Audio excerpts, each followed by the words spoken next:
میرے دوستو، اسی جگہ کھڑے ہو کے آج سے 16 سال پہلے میں نے آپ سے کہا تھا کہ انشاءاللہ تعالی اگر میں اپنے فرض اتار سکوں تو پھر مجھے گڑھی خدا بخش میں جگہ دینا، ورنہ میرے بزرگوں کے قبرستان میں دفن ہوا۔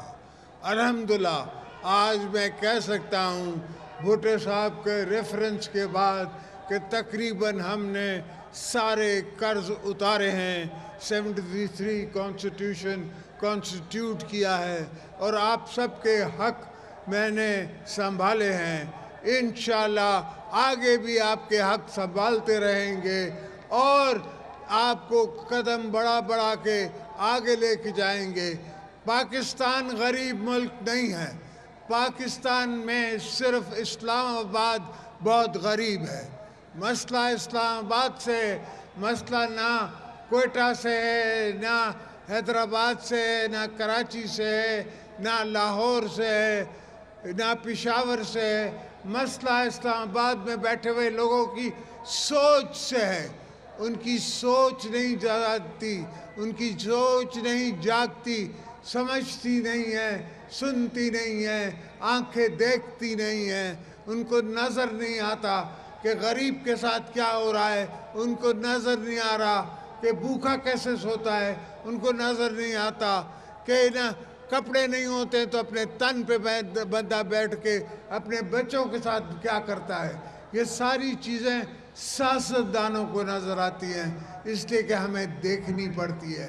ہمیں ہمارے ورکر جو ہیں وہ پکڑتے ہیں اور کہتے ہیں کہ یہ کرو وہ کرو، اور ہم نے ان سے قسمیں کھائی ہوتی ہیں، وعدے کیے ہوتے ہیں، اور آج تک دنیا آپ کو یہ نہیں کہہ سکتی کہ آپ کے لیڈر آصف زرداری نے کسی سے زبان کی اور پھر وہ پھر گیا۔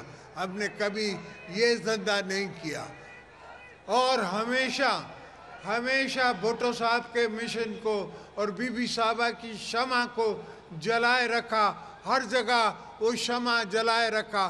ہر پروجیکٹ جو میں نے اناگریٹ کیا اپنے دور میں، وہ اپنے نام سے نہیں کیا، وہ بی بی صاحبہ کے نام سے کیا، اس لیے کہ ان کی طاقت تھی، ان کی سوچ تھی، ان کے لوگ تھے، ان کے ووٹ تھے جن نے مجھے پریزیڈنٹ بھی بنایا، جن نے آج تک پیپلز پارٹی کو میں سنبھالتا آ رہا ہوں۔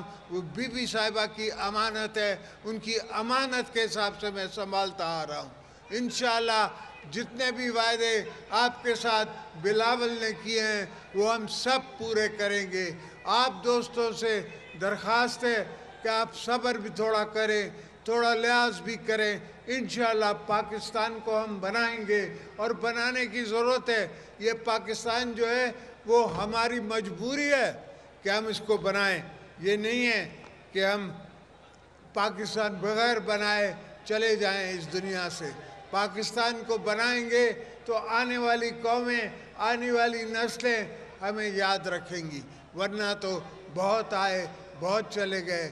آج ذکر صرف ذوالفقار علی بھٹو کا ہے، یا ذکر شہید محترمہ بے نظیر بھٹو کا ہے، اس لیے کہ وہ آئے اور وہ کمال کی سوچ لائے اور کمال کی انہیں اپنی زندگی گزاری، اور الحمدللہ کمال کی ان نے شہادتیں پائیں۔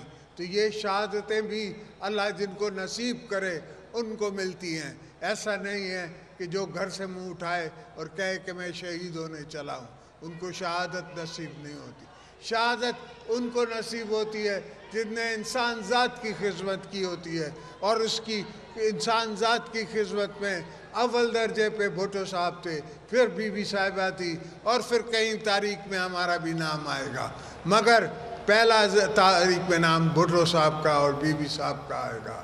تو دوستو، آپ اپنی ہمت باندھے رکھیں، آپ سوچ سمجھ کے سمجھیں کہ آپ کا اور آپ کی لیڈرشپ کا کوئی اور مسئلہ نہیں ہے۔ ہمارا مقصد یہ ہے کہ آپ کو آپ کے حقوق ملے، غریبوں کو حقوق ملے، لوگوں کو پانی ملے، اناج ملے، لائننگ ہو، ڈیمز بنے، تھر جو ہے وہ سبز و ساغاب ہو جائے، اور سارے بلوچستان کو بھی ہم سرغاب کر سکیں